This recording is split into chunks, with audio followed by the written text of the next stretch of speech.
நிறைய பேர் வீடியோ பார்க்குறீங்க, ஆனால் லைக்கே பண்ண மாட்டேங்கிறீங்க. ஆனால் தயவு செஞ்சு உங்களோட ஃபியூ மினிட்ஸ் ஸ்பெண்ட் பண்ணி ஒரு லைக் மட்டும் இந்த வீடியோக்கு போட்டுட்டு அதுக்கப்புறமா வீடியோவை பார்க்க ஆரம்பிங்க. உங்களுக்கு வேற எதனா ஒப்பீனியன் இருந்தால் அதை கமெண்ட்ல சொல்லுங்க. அதே மாதிரி சேனலுக்கும் மறக்காம சப்ஸ்கிரைப் பண்ணுங்க. வாங்க வீடியோக்குள்ள போகலாம். காயுங்க கொலகாரன் அந்த பழஞ்ச வீட்டில் தான் இருக்கான்னு நம்பி யூனாவை கூட்டிட்டு போயிடுறா. ஆனா காயுங்க உள்ள போக மாட்டேங்கிறா. யூனா மட்டும் தான் வீட்டுக்குள்ள போய் அந்த கொலகாரனை பத்தி எதனா எவிடன்ஸ் கிடைக்குமான்னு தேடுறா. ஆனா கொலகாரன்னு காயங் நம்புற அந்த லேடி பாய் சீக்கிரமாவே வந்துடுறான். உடனே காயங்கும் யூனாக்கு கால் பண்றா. ஆனா யூனாவோட போனு ஹன்ஸோட வீட்டுல இருக்கு. யூனாவோட கண்ணில் ஒரு பிங்க் கலர் பேஸ்கெட் தெரியுது. அது எப்படின்னா எடுக்கணும்னு கஷ்டப்பட்டு ட்ரை பண்றா. ஆனா அது கீழே விழுந்து அதுக்குள்ள இந்த போட்டோஸ் எல்லாமே அப்படியே தரையில கொட்டிடுது. யூனாவும் அந்த போட்டோஸ்லாம் எடுத்து பார்க்குறா. அந்த போட்டோஸ் எல்லாமே ஹைஜீன் மிஸ்ஸோடது. எப்படி அவங்க போட்டோ இங்க வந்ததுன்னு ரொம்ப ஷாக்ல அந்த போட்டோவை பார்த்துட்டு இருக்கும் போது அவ பின்னாடி யாரோ நடந்து வராங்க. அவங்க வராங்கன்னு தெரிஞ்சாலும் பயத்திலேயே திரும்பி பாக்குறா. பார்த்தா அங்க வந்து நிக்கிறது அந்த லேடி பாய் தான். யூனா ரொம்பவே பயந்து கத்திடுறா. அந்த லேடி பாய்க்கு என்ன ரியாக்ட் பண்றதுன்னு தெரியல அப்படின்னு நிக்கிறான். அப்ப திடீர்னு அவன் மேல யாரோ எதையோ வச்சு அடிக்கிறாங்க. யாருன்னு பார்த்தா ஹன்சு தான் வந்து நிக்கிறா. கொஞ்ச நேரத்திலேயே திடீர்னு யாரோ பின்னாடி வராங்க. பயத்துல ஹன்சு அதே கட்டையை வச்சு அடிக்கலான்ட்டு திரும்புறா. அங்க அப்படி பின்னாடி வந்து நின்னது பார்க்கும் அந்த ஹெட் ஆபீசரும். ஹன்சுவை பார்த்தோன்னே நீங்க என்ன பண்றீங்க இங்கன்ட்டு கேக்குறாங்க. அப்பதான் ஹன்சு திரும்புறா. பார்த்தா கீழே அந்த லேடி பாயை பார்த்து அவங்க ரெண்டு பேருமே ஷாக் ஆயிடுறாங்க. யாரு நீ, பையனா பொண்ணா, என்ன கோலம் இது அப்படின்ட்டு கேக்குறாங்க. ஆனாலுமே அந்த லேடி பாய் எந்த பதிலும் சொல்லாம சைலண்டாவே இருக்கான். அந்த வீட்டுல அன்னைக்கு நைட் இருந்த எல்லாரையுமே போலீஸ் ஸ்டேஷனுக்கு கூட்டிட்டு போயிடுறாங்க. இந்த லேடி பாயை பத்தி பார்க்கும் அவனோட ஹெட் ஆபீசர் கிட்ட சொல்றான். இவனோட பேரு காங் பில்லு, 34 வயசு ஆகுது. இவனோட வேலை பர்சனல் ஸ்டாக் இன்வெஸ்டர்னு சொல்றான். ஆனா உண்மை என்னன்னா சும்மா ஆன்லைன் ஸ்டாக் மார்க்கெட்ல போயிட்டு பார்த்துட்டு தான் வரான். எந்த ஒரு இன்வெஸ்ட்மெண்ட்டும் பண்ற மாதிரி தெரியல. போலீஸ் ரெக்கார்ட்ல இவனோட ரெக்கார்ட் எதுனா இருக்கான்னு செக் பண்ண அதுல இவன் ஆல்ரெடி 2 வாட்டி அரெஸ்ட் ஆகியிருக்கான். 2 வாட்டியும் தேவையில்லாம இன்டீசென்ட்டா பப்ளிக்ல நடந்துட்டான்னு அரெஸ்ட் பண்ணிருக்காங்க. இங்க அக்கீராக்கு வந்து ஒரு 2-3 வருஷத்துக்கிட்ட இருக்குன்ட்டு சொல்லி முடிக்கிறான். இதை கேட்ட ஹெட் ஆபீசர் 2-3 வருஷமா இவனை ஒரு நாள் கூட இந்த ஊர்ல நான் பார்த்து இல்ல. நம்ம 2 பேரும் எத்தனை வருஷமா இங்க வேலை செஞ்சுட்டு இருக்கோம், நமக்கே அவனை பத்தி தெரியல அப்படின்ட்டு சொல்றான். உடனே பார்க்கும் இல்ல அவன் நம்ம ஊர்ல சைலண்டா தான் இருந்திருக்கான். எதனா வேலைன்னா வெளியூர்ல தான் போய் பண்ணிருக்கான். அதனாலதான் அவனை பத்தி நம்மளுக்கு தெரியாம இருந்திருக்குன்ட்டு சொல்றான். ஹெட் ஆபீசரும் சரி இவனை பத்தி பேசி நம்ம என்ன பண்ண போறோம், எப்ப ஹெட் ஸ்டேஷன்ல இருந்து வந்து இவனை கூட்டிட்டு போக போறாங்கன்ட்டு கேக்குறான். ஆனா பார்க்குக்கு இவனை அனுப்புறதுல விருப்பமே இல்ல. இங்க பாருங்க, நம்ம தானே அந்த டெட் பாடியை கண்டுபிடிச்சோம், அதே மாதிரி நம்ம தானே சஸ்பெக்டையும் கண்டுபிடிச்சிருக்கோம். நம்ம இவ்வளவு கஷ்டப்பட்டு நம்ம எல்லாத்தையும் கண்டுபிடிச்சு கடைசியில அதை அப்படியே கொண்டு போய் அவங்க கிட்ட நம்ம ஏன் கொடுக்கணும் அப்படின்ட்டு கேக்குறான். பார்க் இப்படி ஆசைப்பட்டாலும் ஹெட் ஆபீசருக்கு ரொம்பவே கோவம் வந்துருது. நீ என்ன சீஃபா, எப்படி இப்படிலாம் நீ பேசுற, நமக்கும் இதுக்கு எந்த சம்மந்தமும் கிடையாது. உன்னை போன் பண்ண சொன்னா இல்லையா, பண்ணாம என்ன பண்றேன்ட்டு கத்திடுறாரு. உடனே பார்க்கும் பயந்தடிச்சு போய் போன் பண்ணி சொல்லிடுறான். இன்ட்ரோகேஷன் ரூம்ல ஹன்சு, யூனா, அம்மா காயுங்கெல்லாம் இருக்காங்க. ஹன்சு ஏதோ கேட்டதுக்கு காயுங்க ரொம்ப கோவமா நான் ஒண்ணு வேணே எதுவுமே பண்ணல, இந்த யூனா தான் யார் கொலகாரன்னு தெரியுமான்ட்டு என் பின்னாடி கேட்டுட்டு அலைஞ்சுக்கிட்டே இருந்தா எனக்கும் ரொம்ப எரிச்சல் ஆயிடுச்சு. சரி இந்த விஷயம் கேள்விப்பட்டோமே சொல்லலாம் அப்படின்னு தான் நான் சொன்னேன். இந்த விஷயத்த கூட போய் தனியா பண்ணுன்னு தான் சொன்னேன். ஆனா பயமா இருக்கு, கூட வாங்கன்னு கூப்பிட்டா, அதனாலதான் ஹெல்ப் பண்றதுக்காக நான் போனேன் அப்படின்ட்டு சொல்றா. ஹன்சுவும் அவ சின்ன பொண்ணு, அவ சொல்ற எல்லா விஷயத்தையுமே நீ கேட்டிருக்கே, பரவாயில்லையே, பெரிய விஷயம் தான், இப்படிதான் ஒருத்தவங்களுக்கு ஹெல்ப் பண்ணா உடனே ஓடி போய் செய்வியான்ட்டு கேக்குறா. காயுக்கும் ரொம்ப கோவம் வந்துருது. ஆமா உண்மைதான், நான் யார் என்ன ஹெல்ப்னு வந்து கேட்டாலும் உடனே பண்ற ஆளுதான், இப்ப என்ன அதுக்கு அப்படின்ட்டு கேக்குறா. ஆனா ஹன்சுக்கு ஆல்ரெடி காயுக்கு வேலை கிடைச்ச விஷயம் தெரியும்ன்றதுனால அத பத்தி கேட்டுடுறா. அது காயுக்கு இன்னுமே கோவம் வந்துருது.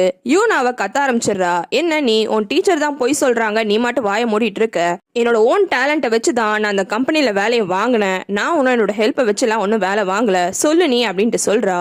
யூனா ஃபைனலா வாய திறந்து காயங்க அக்கா சொல்றதெல்லாம் உண்மைதான் அப்படின்ட்டு சொல்றா. ஆனா இது பொய்ன்னு ஹன்சுக்கும் தெரியும். ஹன்சு அடுத்தது பேசுறதுக்குள்ளேயே போலீஸ் சைடு அங்க வந்துடுறாரு. வந்த போலீஸ் சைடும் கொஸ்டின்ஸ் கேட்க ஆரம்பிக்கிறாரு. யூனா கிட்ட நைட் டைம் அது இந்த நேரமா எதுக்காக நீ அந்த வீட்டுக்கு போனன்ட்டு கேக்குறாரு. யூனா அதுக்கு எவிடன்ஸ்க்காக தான், இந்த லேடி பாய் தான் ஹைஜன் மிஸ்ஸை கொலை பண்ணான்ட்டு கேள்விப்பட்டேன், அதனால என்ன எவிடன்ஸ் கிடைக்கும்னு அவனோட வீட்டுல பாக்குறதுக்காக போனன்ட்டு சொல்றா.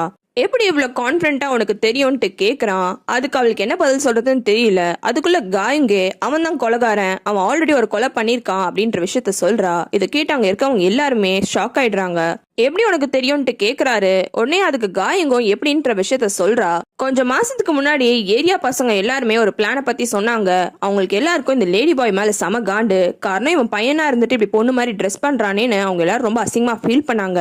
அதுக்கு விட முக்கியமா இவன் பர்வர்ட்டா வேற நடந்துக்கிறான். அதனாலதான் ஒரு நாள் டார்கெட் பண்ணி இவனை எல்லாரும் ரவுண்ட் அப் பண்ணி கேங்கா சேர்ந்து அடிக்க ஆரம்பிச்சிட்டாங்க. அவங்க எல்லாரும் சேர்ந்து அடிச்சு முடிச்சதுக்கு அப்புறமா எதுக்காக இந்த மாதிரி கேவலமா பண்றேன்னு சொல்லிட்டு கேட்டாங்க. அப்ப இந்த லேடி பாய் அவன் வாயாலேயே நான் ஒரு பொண்ணை கொலை பண்ணிட்டேன்ற உண்மையை சொன்னான். அதுவும் சாதாரணமா அவன் கொலை பண்ணல, அந்த பொண்ணை கடத்தி ரேப் பண்ணி கொன்னுட்டு மண்ணுக்குள்ள வேற புதைச்சிட்டு இருக்கான். அந்த பொண்ணை கொலை பண்ணதுக்கு அப்புறமா அவனுக்கு நைட்டு ஃபுல்லாவே தூக்கமே இல்லாம இருந்திருக்கு, ரொம்ப கஷ்டப்பட்டுட்டு இருந்திருக்கான். அப்பதான் திடீர்னு ஒரு நாள் ஒரு பொண்ணோட ட்ரெஸ்ஸை பார்த்து அந்த ட்ரெஸ்ஸை போட்டிருக்கான்.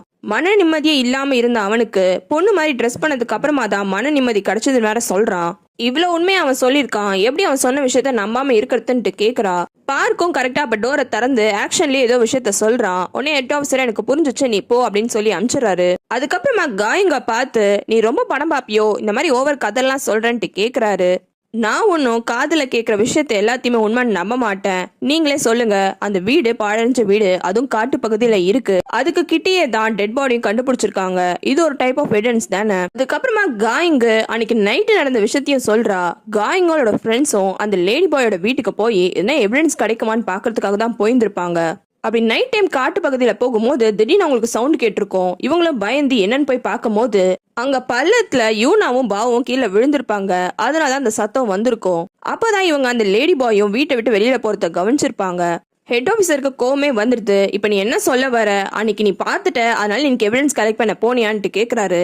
ஆமா, ஆனா அது எதுவுமே சொல்றதுக்கு முன்னாடி ரிவார்ட் மணி எவ்வளோன்னு சொல்லுங்கன்ட்டு காயும் கேக்குறா. என்ன ரிவார்ட் மணின்னு ஹெட் ஆஃபீஸரே குழம்பிடுறாரு. என்ன ரிவார்ட் மணின்னு கேக்குறீங்க, ஒரு கொலைகாரனை புடிச்சு கொடுத்துருக்கேன், எனக்கு ரிவார்ட் மணி இல்லையா? அந்த டெட் பாடி கிடைச்சனால யார் அந்த கொலைகாரன்னு ஊர்ல எல்லாருமே தேடிட்டு இருந்தீங்க, இவ்வளோ போலீஸ் ஆஃபீஸர்ஸால கண்டுபிடிக்க முடியல, ஆனா நான் ஒரே ஆளா கண்டுபிடிச்சிருக்கேன். ஹெட் ஆஃபீஸர் உடனே நீ எப்படி அவன் தான் கான்பிடண்டா கொலைகாரன்னு சொல்ற இப்ப கூட அப்படின்ட்டு கேக்குறாரு.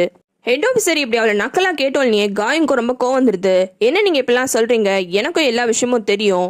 அந்த இறந்து போன டெட் பாடி ஹைஜன் மிஸ்ஸோடது தானே, அதே மாதிரி இந்த யங்லேடியோட வீட்டுல இருந்து ஹைஜன் மிஸ்ஸோட அவ்வளவு போட்டோஸை நாங்க எடுத்திருக்கோம், இதெல்லாம் எவிடன்ஸ் கிடையாதா அப்படின்ட்டு கேக்குறா. இதெல்லாம் கண்டிப்பா எவிடன்ஸ் கிடையவே கிடையாது. நீங்க லேடி பாயோட வீட்டுல இருந்து கொலை பண்ண மர்டர் வெப்பனை கண்டுபிடிச்சிங்களா, இல்ல சீன் ஆஃப் கிரைமோட போட்டோஸை கண்டுபிடிச்சிங்களா? எதையுமே கண்டுபிடிக்கல. சாதாரணமான ஹைஜன் மிஸ்ஸோட போட்டோவை எடுத்துட்டு நீங்க இந்த மாதிரி பண்ணிட்டு இருக்கீங்க. அந்த லேடி பாய் மட்டும் என்னோட வீட்டுக்குள்ள அத்துமீறி இவங்க 2 பேரும் நுழைஞ்சிட்டாங்கன்னு கம்ப்ளைண்ட் பண்ணா உங்க 2 பேரை புடிச்சுதான் நான் ஜெயில போகணும்னு திட்டுறாரு. உடனே காயங்கோ நான் உன வீட்டுக்குள்ள போலையே, இவதான் வீட்டுக்குள்ள போனா தனியா, எனக்கு இதுக்கு எந்த சம்மந்தமும் இல்லைன்னு சொல்லிடுறா. சும்மா மாத்தி மாத்தி பேசாத, இப்பதான் கொஞ்ச நேரத்துக்கு முன்னாடி நீயே வாயில ஒத்துக்கிட்ட நீ தான் அந்த இடத்துக்கு கூட்டிட்டு போனன்னு. நீ தான் மெயின் கல்பிரிட்டு, நீ தான் அந்த சின்ன பொண்ணு கிட்ட ஏதோ விஷயம்லாம் சொல்லி உன்னோட டவுட்டை கிளியர் பண்ணிக்கிறதுக்காக இந்த பொண்ணை கூட்டிட்டு போயிருக்க. இப்பதான் உன் வாயால நீ எல்லா விஷயத்தையும் சொன்ன, இங்க இருக்க எல்லாருமே அந்த விஷயத்த கேட்டிருக்காங்க. காயங்கும் ஹெட் ஆஃபீஸரும் மாறி மாறி கத்திக்கிறாங்க. யூனாவும் அன்சுவும் எதுவுமே பேசாம சைலண்டா இவங்க எல்லாரும் பேசுற விஷயத்த மட்டும் கேக்குறாங்க. 2 பேரோட அம்மாவையும் கூப்பிட்டு இருக்காங்க. அதனால யுஞ்சியும் கார்ல போலீஸ் ஸ்டேஷனுக்கு வந்து காரை நிறுத்துறா. காயங்கோட அம்மா அப்ப நடந்ததா வரா. வந்தவ யுஞ்சிய பாக்குறா. 2 பேரும் நேருக்கு நேர் பாத்துக்கிறாங்க. ஆனா எதுவுமே ரியாக்ட் பண்ண மாட்டேங்கிறாங்க. உள்ள போன காயங்கோட அம்மாவும் பார்க்க புடிச்சுக்கிட்டு என் பொண்ணு எங்க, எந்த பிரச்சனையும் இல்லைன்னா எதுக்கு என் பொண்ணு அனுப்ப மாட்டேங்கிறீங்க, என் பொண்ணு நான் பார்த்தே ஆகணும்ட்டு கத்திட்டு இருக்காங்க. அதுக்கு பார்க்கும் இருங்க வருவா, கொஸ்டினிங் பண்ணிட்டு இருக்காரு ஹெட் ஆஃபீஸரு, முடிஞ்சதுக்கு அப்புறமா தான் அனுப்ப முடியும்ட்டு சொல்றான். யுஞ்சியும் அப்ப வந்துடுறா. ஆனா நீங்க போன் பண்ணி பசங்க இங்க இருக்காங்கன்னு தானே சொன்னீங்க, எதுக்காக கொஸ்டினிங்லாம் பண்ணணும்ட்டு கேக்குறா. யுஞ்சி அசம்பிளி மேனோட ஒய்ஃப்ன்றதுனால பார்க்கும் தயங்கி கடைசியா பதில் சொல்றான். பசங்க 2 பேரும் சேர்ந்து மர்டர் சஸ்பெக்டோட வீட்டுக்குள்ள போயிட்டாங்க. ஆனா பயப்படாதீங்க, ஹன்சு மிஸ் கரெக்டான டைம்க்கு எங்க கிட்ட சொன்னதுனால நாங்க சீக்கிரமா போய் பசங்களை கூட்டிட்டு வந்துட்டோம். பசங்களும் சாதாரண ஆள் கிடையாது, ரொம்ப தைரியமா அவங்க கிட்ட சண்டை போட்டு எந்த அடிமை படாம தப்பிச்சிட்டாங்க. யுஞ்சி யூனாவை பத்தி கேட்கல. மர்டர் சஸ்பெக்டா மர்டரா, என்ன மர்டர் பத்தி பேசிட்டு இருக்கீங்கன்ட்டு கேக்குறா. மர்டர்ன்னு சொல்றேன், இந்த ஊர்ல வேற என்ன மர்டர் நடந்தது, கடைசியா டெட் பாடி கண்டுபிடிச்சோமே அந்த டெட் பாடி பத்தி கேஸ் தான். பார்க்கு இன்னுமே எக்ஸ்ட்ராவா வளரிடுறான். நாங்க கூட அந்த டெட் பாடி யாரோடதுன்னு கண்டுபிடிச்சிட்டோம், டிராயிங் டீச்சர் கிம் ஹேஜனோட டெட் பாடி தான் அதுன்ட்டு வேற சொல்லிடுறான். இதை கேட்டு யுஞ்சி செமையா ஷாக் ஆயிடுறா. ஆனா காயங்கோட அம்மா என்னது கிம் ஹேஜன் இறந்து போயிட்டாளா அப்படின்ட்டு கேக்குறா. உடனே பார்க்கு உங்களுக்கு கிம் ஹேஜனை தெரியுமா அப்படின்ட்டு கேட்டுடுறான். காயங்கோட அம்மா ஒரு ஃப்ளோல கேட்டுட்டாங்க, எப்படி சமாளிக்கிறதுன்னு தெரியல, அது வந்து அப்படின்ட்டு சொல்லி யுஞ்சியை திரும்பி பாக்குறாங்க. காயங்கோட அம்மாக்கு பதிலா யுஞ்சியே எங்க பசங்க ஒரு ஆர்ட் அகாடமில படிச்சாங்க, அந்த அகாடமில தான் இவ வேலை செஞ்சுட்டு இருந்தான்னு சொல்றா. அதுக்கப்புறமா தான் காயங்கோட அம்மாவும் கொஞ்சம் தைரியமா ஆமா எப்பனா அவ என்னோட ரெஸ்டாரண்ட்டுக்கு வருவா சாப்பாடு வாங்குறதுக்கு, அப்போ பார்த்தது, மத்தபடி எனக்கு அவளை பத்தி எதுவுமே தெரியாது, அவளோட ஃபேஸ் மட்டும் தான் எனக்கு தெரியும், மற்ற டீட்டெயில்ஸ்லாம் எனக்கு தெரியாதுன்ட்டு ரொம்ப பர்டிகுலரா இந்த விஷயத்த சொல்றா. அப்ப கொஸ்டினிங்லாம் முடிஞ்சு எல்லாருமே ரூமை விட்டு வெளியில வராங்க. ரூமை விட்டு வெளியில வந்த காயங்கு அவளோட அம்மாவை பார்த்தோன்னே ரொம்ப கோவப்படுறா. அதுவும் ஹெட் ஆபீசர் கிட்ட என்ன வேற மிரட்டி நீங்க திட்டினீங்க, அது மட்டும் இல்லாம என்னோட அம்மா வேற கூப்பிட்டுருக்கீங்க, என்ன மாதிரி போலீஸ் நீங்கன்ட்டு அங்கேயே கத்திட்டு வெளியில போறா. காயங்கோட அம்மாவும் பின்னாடியே கத்திட்டே போறாங்க.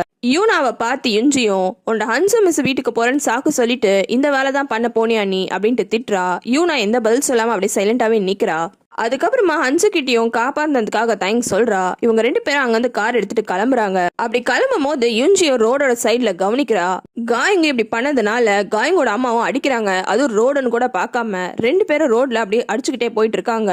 இதை பார்த்தோன்னே யுஞ்சியும் அவ பொண்ணோட வேலையை பார்க்கறதுக்கு அவளுக்கு கரெக்டா இருக்கும் போல இருக்கே அப்படின்ட்டு சொல்றா. அதுக்கப்புறமா யூனா கிட்டயும் அந்த பொண்ணு பார்க்கறதுக்கு நல்ல பொண்ணு மாதிரி தெரியல, அவ கூட சேராதன்ட்டு சொல்றா. அம்மா கேள்விப்பட்டீங்களா, அந்த டெட் பாடி யாரோடதுன்னு கண்டுபிடிச்சிட்டாங்க, அது ஹைஜின் மிஸ்ஸோடது தான் அப்படின்ட்டு சொல்றா. ஆனா யுஞ்சி நல்ல விஷயம் தானே இது அப்படின்ட்டு சொல்லிடுறா. உடனே யூனாக்கு கோவம் வந்துருது. நல்ல விஷயமா எது, ஹைஜின் மிஸ் இறந்து போனதா அப்படின்ட்டு கேக்குறா.